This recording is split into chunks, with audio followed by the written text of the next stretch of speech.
So this is the story of when I got set up to be fired because I didn't feel I was ready enough or trained properly enough to be promoted. So this was about a month after I had left my prior position of general manager at the restaurant that I was working at. I had applied to a new restaurant which was similar to the concept of where I previously worked. They pretty much stole the entire concept and repackaged it in a different way, but it was the same concept nonetheless. Upon arriving for the interview, I met two familiar individuals who also recognized me.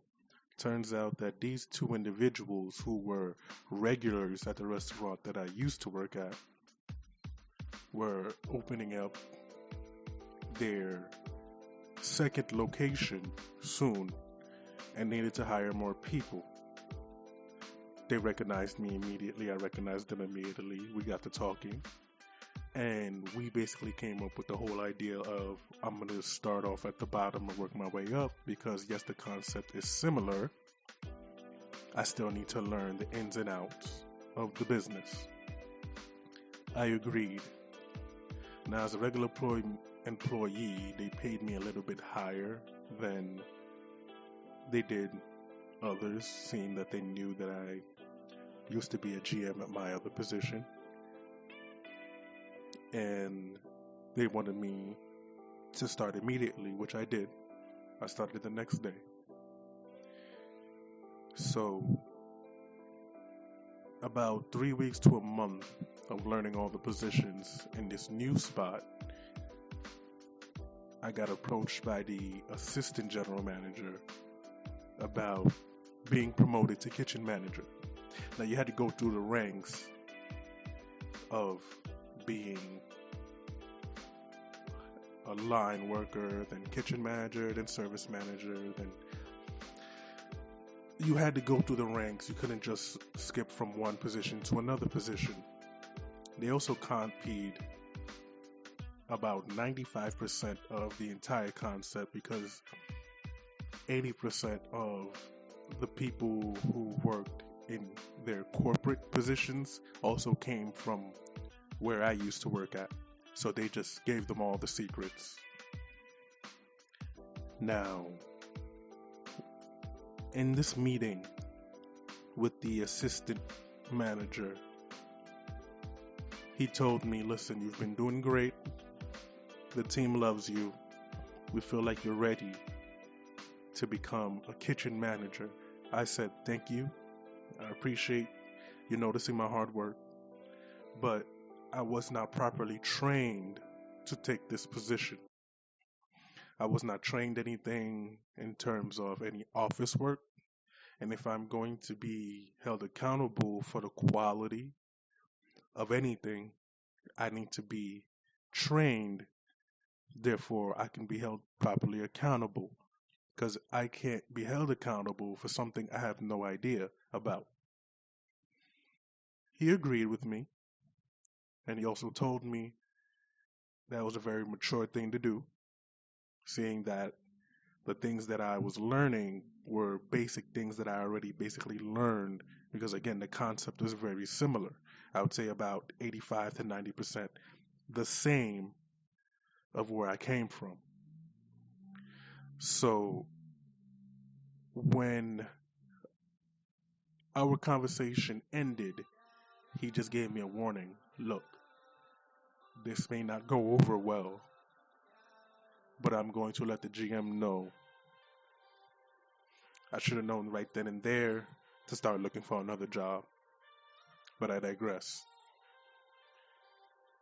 As the week went on, everything seemed normal, but do you ever have that feeling of something is going on? That gut feeling that this might be your last week working or they're trying to replace you? You let me know in the comments if you've ever had that feeling and it was right. Well, I had a day off, and the next day was the beginning of the next work week. Let's just say it was a Monday. So I usually work the closing shifts, and it was around 10:11 a.m. when I got a call from one of the managers saying, listen, one of our caterings fell through. We won't need you to come in. We're trying to save on labor. I said, cool, no problem. I get a day off. Plus, I'm off tomorrow. So, no problem there. I get a couple of extra days off to myself. I come in on Wednesday, and I'm told that you were fired. I said, I was fired? How did that happen? How you get fired on your day off?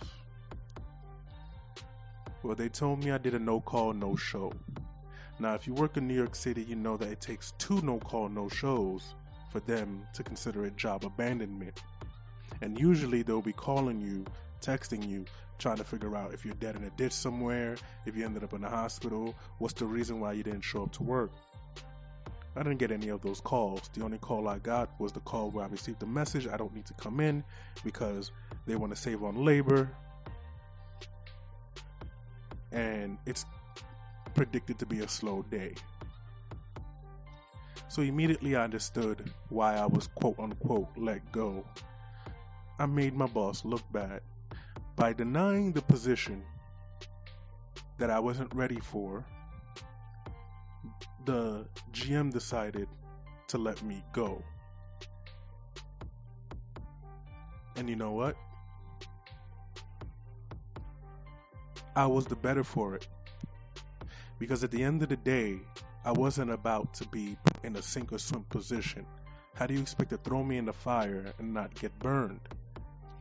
I was not about to be held accountable for so many things that I had zero control over. If I was supposed to be in charge of all of the controllables in terms of paper goods or food cost or quality of product, then shouldn't I be also learning how to order said items? If I'm supposed to be in charge of catering orders and making sure that we have enough items for these catering orders, spoons, forks, tongs, containers, travel containers, etc., etc., shouldn't I also be in charge of ordering these items? I've never stepped a foot in the office. I've never used any type of computer except for the POS system. So how exactly am I going to be a kitchen manager if I've never learned how to order a damn thing?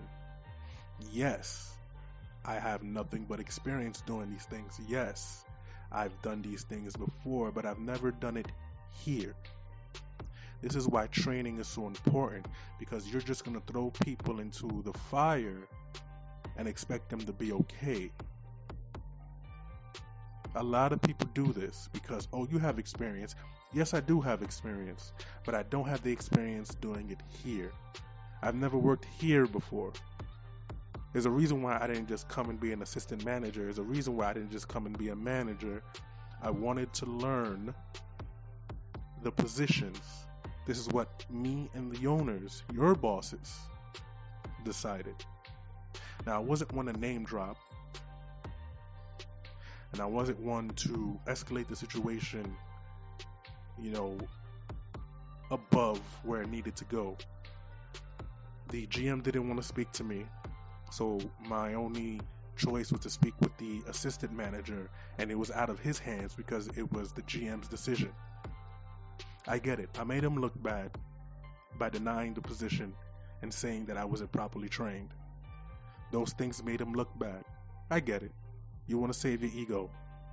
Hope your ego is saved. But I'm not going to be put in position to fail. So, you go ahead and set me up to say that I did a no call, no show, or 2 no call, no shows. Therefore, I should be let go. Fine. But at the end of the day, you ended up hurting. He ended up getting fired because he couldn't live up to the expectation of the owners. When as they began to expand, the restaurant began to crumble. They needed new management, and the GM was let go. How do I know this? Because I'm still very good friends with the assistant manager that used to work there. Very cool guy. You see, a lot of people get put in positions just to fill a spot, and they have no idea what they're doing. Then when they get held accountable for shit that they don't know, they just get stressed out and potentially fired, and no one wants to take responsibility. You have to look out for you. If you know that you're being put in a position that you're not ready for, don't take it, because at the end of the day, it'll do you more harm than good. But that's how I was set up for failure and then eventually fired.